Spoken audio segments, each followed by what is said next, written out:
എൻ്റെ പേര് സാലി. ഞാൻ താമരശ്ശേരി രൂപത കാക്കവയൽ ഇടവകയിൽ നിന്ന് വരുന്നു. എൻ്റെ മരുമോൾക്ക് വേണ്ടിയാണ് ഞാൻ ആദ്യത്തെ സാക്ഷ്യം പറയുന്നത്. എൻ്റെ മരുമോൾക്ക് മെൻസസ് ആയി കഴിഞ്ഞാൽ ഭയങ്കര വയറുവേദനയും ബോധം കെട്ട് തന്നെ നിലത്ത് വീണു പോവും. അങ്ങനെ ആശുപത്രിയിൽ കൊണ്ടുപോയി സ്കാൻ ചെയ്തപ്പോഴാണ് അറിയുന്നത് അണ്ടാശയത്തിൽ മുഴ, ഗർഭപാത്രത്തിൽ മുഴ, ഗർഭപാത്രത്തിൽ കുരുക്കൾ, ഹെർണിയ, ഇല്ലാത്ത അസുഖമൊന്നുമില്ല. അങ്ങനെ ഡോക്ടർ പറഞ്ഞു അണ്ടാശയത്തിലെ മുഴ അത് വീർത്ത് പൊട്ടാനായിരിക്കുകയാണ്, അത് പെട്ടെന്ന് തന്നെ ഓപ്പറേഷൻ ചെയ്ത് കളയണം എന്ന് പറഞ്ഞു. ഗർഭപാത്രത്തിലെ മുഴ നമുക്ക് പിന്നെ എന്താ ചെയ്യാം, ഇത് നമുക്ക് അണ്ടാശയത്തിലെ മുഴ പെട്ടെന്ന് തന്നെ ചെയ്തു തരുന്നു. അങ്ങനെ അണ്ടാശയത്തിലെ മുഴ പെട്ടെന്ന് എടുത്തു കളഞ്ഞു. പിന്നെ ഗർഭപാത്രത്തിലെ മുഴയും കുരുക്കളും എല്ലാം നിറഞ്ഞിരിക്കുകയാണ്.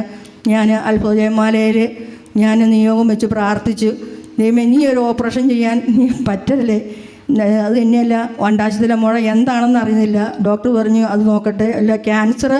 ഞാൻ അതും വെച്ച് പ്രാർത്ഥിച്ചു. പക്ഷേ അതിന് റിസൾട്ട് വന്നപ്പം ഒരു കുഴപ്പമില്ലായിരുന്നു. മനസ്സുരുകി ഞാൻ പ്രാർത്ഥിച്ചു, നീ ഒരു ഓപ്പറേഷൻ ചെയ്യാനുള്ള അവസരം വരില്ലേ എൻ്റെ അമ്മ, എനിക്കൊന്നും എൻ്റെ ഈശോ എനിക്ക് മാറ്റി തരണേ അവിടെ ഒന്ന്. അങ്ങനെ പ്രാർത്ഥിച്ചപ്പോൾ ലൈവ് ഞാൻ റെക്കോർഡ് കണ്ടുകൊണ്ടിരുന്നപ്പോൾ ജമാല കണ്ടുകൊണ്ടിരുമ്പോൾ അച്ഛൻ പറഞ്ഞു മോളുടെ ഗർഭപാത്രത്തിലെ മുഴ മാറ്റുന്നു എന്ന് പറഞ്ഞു. പക്ഷേ ഞാൻ മോളോട് പറഞ്ഞു ഇങ്ങനെ അച്ഛൻ പറഞ്ഞിട്ടുണ്ട്, നീ ഒന്ന് പോയി സ്കാൻ ചെയ്യാവുമെന്ന്. അവളൊന്ന് ചിരിച്ചു. അവൾക്ക് തോന്നി മാറി കാണുകയില്ലായിരിക്കുന്നു. പിന്നെ ഞാനത് തുടർന്നുകൊണ്ട് തന്നെ ഇരുന്നു. പിന്നെയും അച്ഛൻ വിളിച്ചു. ഇന്നത്തെ പഴയ ഒരു റെക്കോർഡിൽ ഞാൻ അച്ഛൻ പറഞ്ഞു മോളുടെ മുഴ ഗർഭപാത്രത്തിലെ മുഴ മാറ്റുന്നതെന്ന്. അപ്പോൾ ഞാൻ അവളോട് പറഞ്ഞു ഒന്ന് നീ പരിശോധിക്കുക. അങ്ങനെ പോയി സ്കാൻ ചെയ്തപ്പോൾ മുഴയില്ല, ഒന്നുമില്ല. എന്നിട്ട് ഞാൻ പറഞ്ഞു കുറേ പിന്നെയും ഞാൻ കണ്ടുകൊണ്ട് തന്നെ ഇരുന്നു. പിന്നെയും ഞാൻ പറഞ്ഞു നീ ഒന്നും കൂടി എനിക്ക് സാക്ഷ്യം പറയേണ്ടതാണ്, നീ ഒന്നും കൂടി ചെയ്യാൻ പറഞ്ഞു. രണ്ടാമതും അവൾ പിന്നെയും പോയി സ്കാൻ ചെയ്ത് ഡോക്ടറെ കണ്ടപ്പോൾ ഡോക്ടറോട് അവൾ ചോദിച്ചു ഈ മുഴയൊക്കെ എവിടെ പോയി എന്ന് ചോദിച്ചു. ഡോക്ടർ ഒന്ന് ചിരിച്ചു. ഡോക്ടർ പറഞ്ഞു നീ ഒന്നും കൂടി കുറച്ച് ദിവസം കൂടെ കഴിഞ്ഞ് നീ വാ, അപ്പോൾ പറയാമെന്ന്. അപ്പം ഞാൻ പോരുന്നതിൻ്റെ ഒരു ദിവസം ഒരാഴ്ച മുമ്പ് നീ ഒന്നും കൂടി ഒന്ന് ചെയ്ത് നോക്ക്. പക്ഷെ അവൾക്ക് സ്കാൻ ചെയ്യാൻ പറ്റിയില്ല.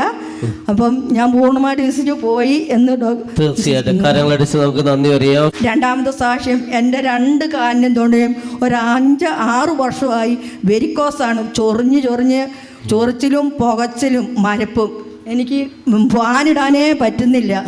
അങ്ങനെ ഞാൻ ജപമാലയിൽ ഇതുപോലെ തന്നെ സമർപ്പിച്ച് പ്രാർത്ഥിച്ച് എനിക്കൊന്ന് അച്ഛൻ വിളിച്ചു പറഞ്ഞു വെരിക്കോസ് ഉള്ളവർ പ്രാർത്ഥിച്ചോളാൻ പറഞ്ഞു. പക്ഷേ ഇത് എങ്ങനെ പോയെന്ന് ആ സമയത്ത് പിന്നെ ഞാൻ അറിയുന്നില്ല. ചൊറിച്ചിലെല്ലാം മാറി, പുകച്ചിലും എല്ലാം മാറി കിട്ടി. പിന്നെ അതുപോലെ തന്നെ ചെവിക്കടി ഒരു 20 വർഷത്തോളമായി.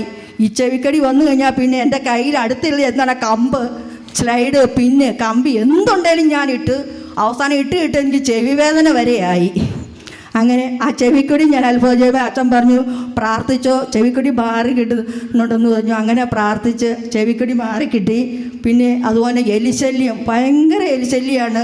ബർത്തിൻ്റെ മുകളിൽ നിന്നൊക്കെ ചെറിയ കുഞ്ഞുങ്ങൾ 6-7 എലികളാണ് ചാടി വരുന്നത്, ചെറിയ കുഞ്ഞുങ്ങൾ. അങ്ങനെ അതിനെ പിടിക്കാൻ ഈ ചേര അടക്കളക്കകത്ത് കയറും. അതും അച്ഛൻ പറഞ്ഞു എലിശല്യം ഉള്ളവർ പ്രാർത്ഥിച്ചോ എലിശല്യം മാറി കിട്ടുന്നു. അതും അങ്ങനെ നിയോഗം വെച്ച് പ്രാർത്ഥിച്ചു.